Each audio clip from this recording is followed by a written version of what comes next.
Bom dia, boa tarde, boa noite para quem está assistindo essa apresentação.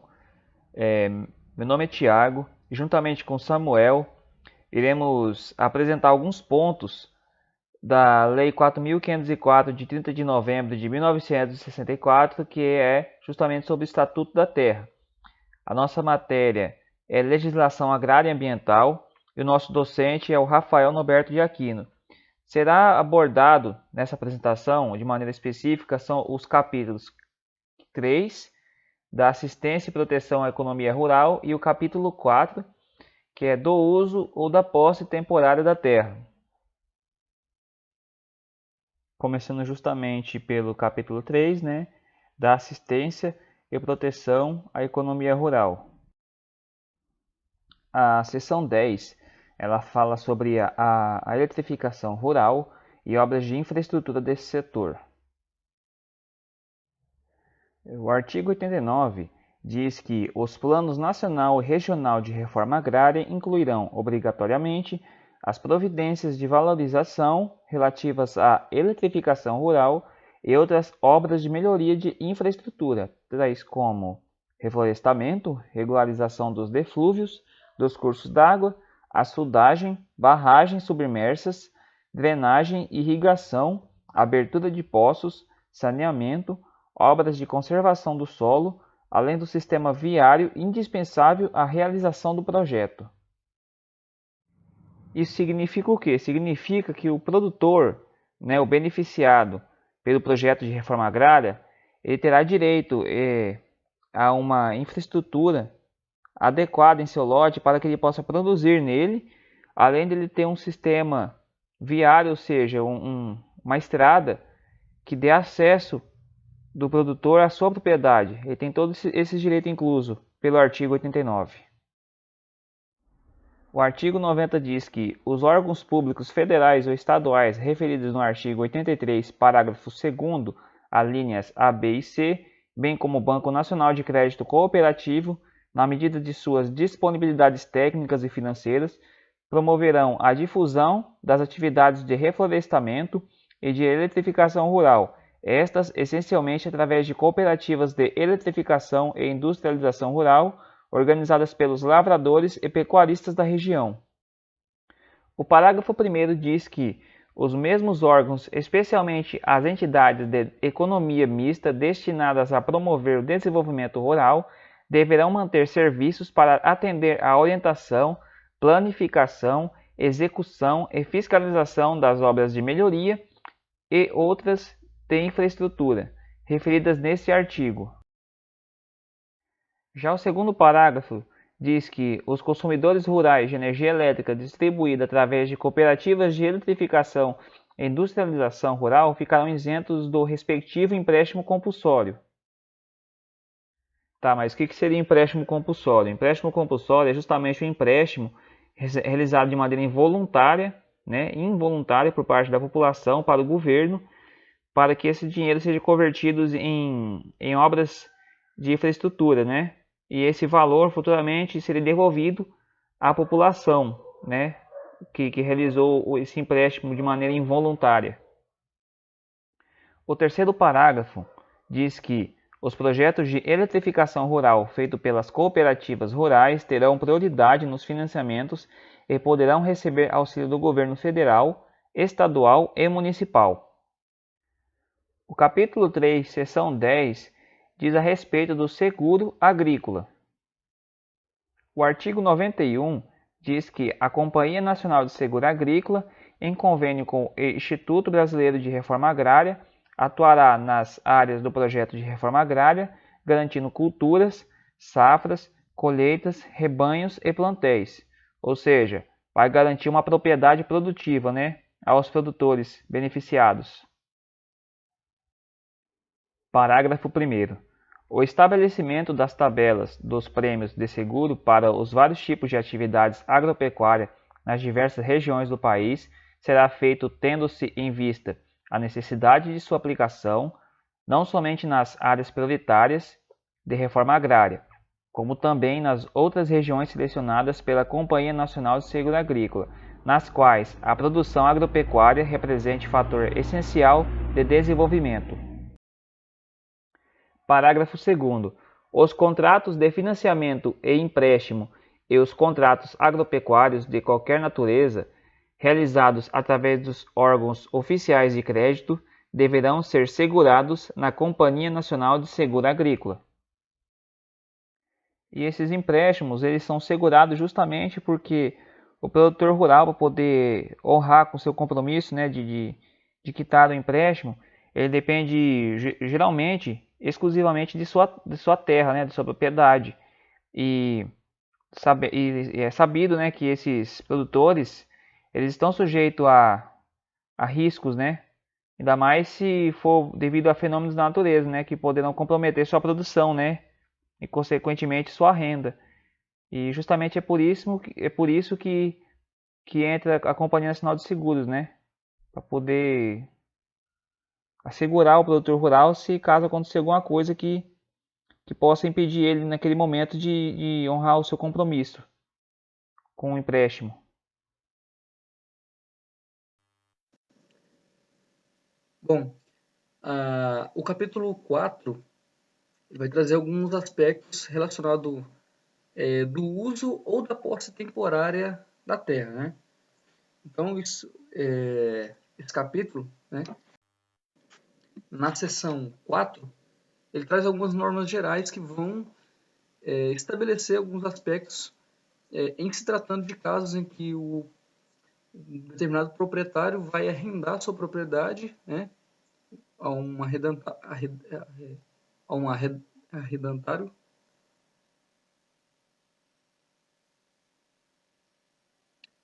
e o mesmo estando, né, na condição de uso dessa propriedade, vai estar sujeito a uma série de aspectos que asseguram tanto o proprietário da terra como um todo, de um modo geral, assim como o arrendatário.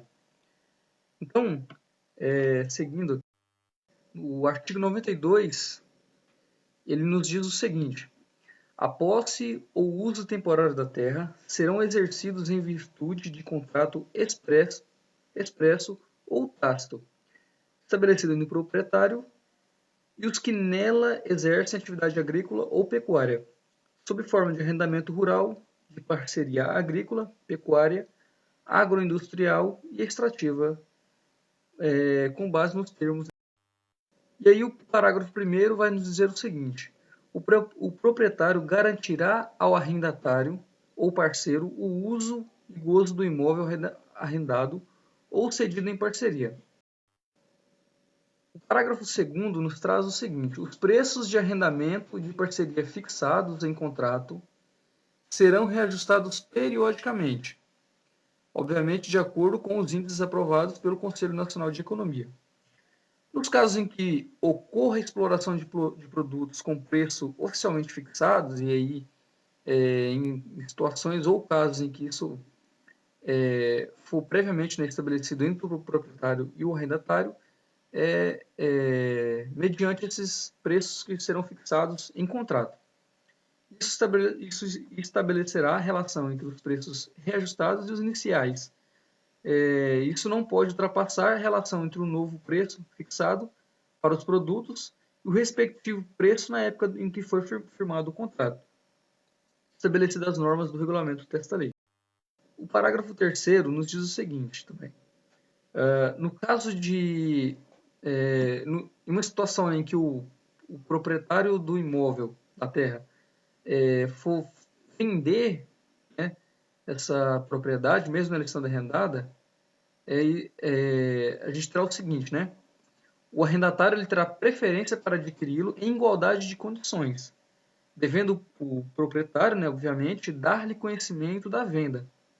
Então, seria uma situação de quebra de contrato e que foi feito o contrato, né? Você tem ali o contrato, porém o proprietário resolve então realizar a venda desse imóvel, né? Então ele deverá dar a conhecimento para que o arrendatário possa, né,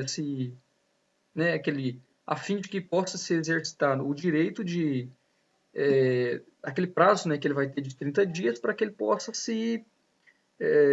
digamos, se ajustar, né, de acordo com a situação, para que ele possa tomar, para que sejam observadas todas as cláusulas que foram estabelecidas em contrato e aí eles possam resolver essa situação da melhor forma possível.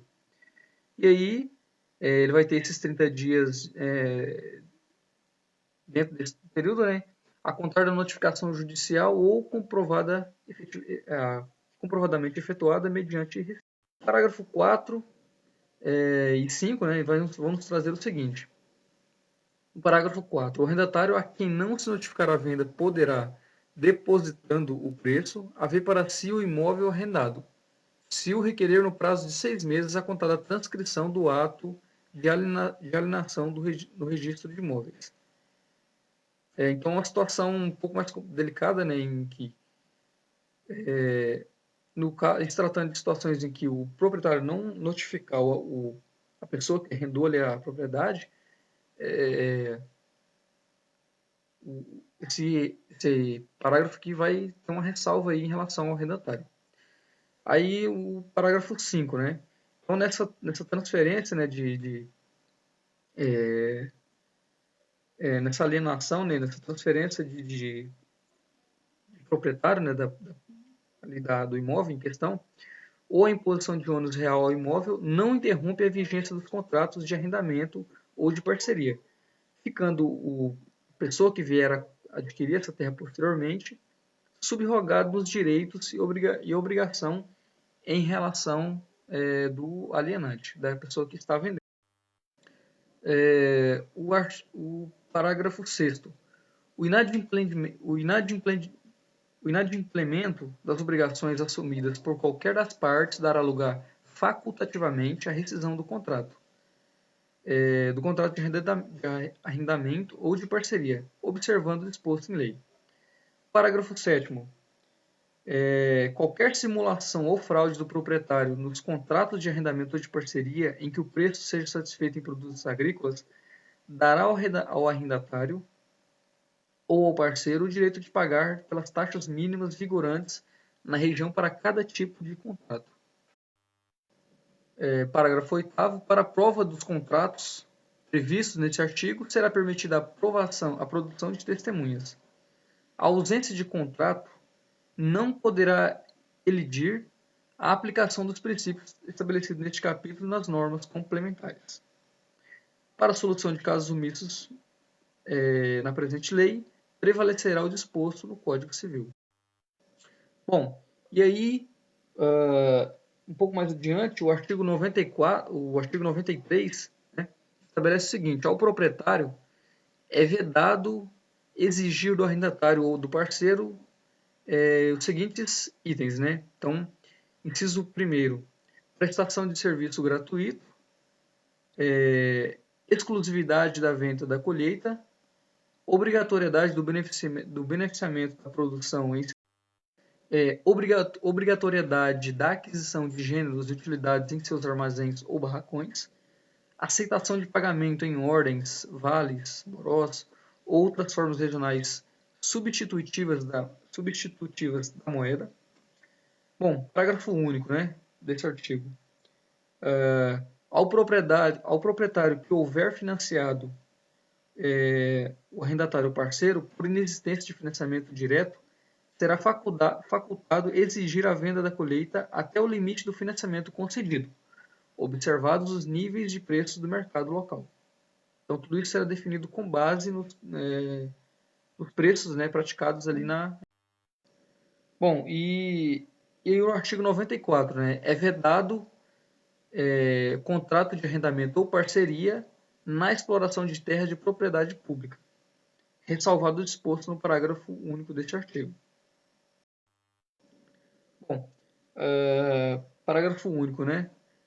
Excepcionalmente, poderão ser arrendadas ou dadas em parceria terras de propriedade pública quando? Né? Razões de segurança nacional o determinarem. Então, situações um pouco mais específicas, né? Áreas de núcleo de colonização pioneira na sua fase de implantação forem organizadas para fins de demonstração. Ou ainda, né, agora na linha C, se forem por um motivo de posse pacífica e a justo título, reconhecida pelo poder público antes da vigência dessa. Bom, era isso, né, que nós gostaríamos de trazer em relação a essa seção que traz desde a eletrificação rural e obras de infraestrutura ao aspecto do seguro agrícola, né, e aqui no capítulo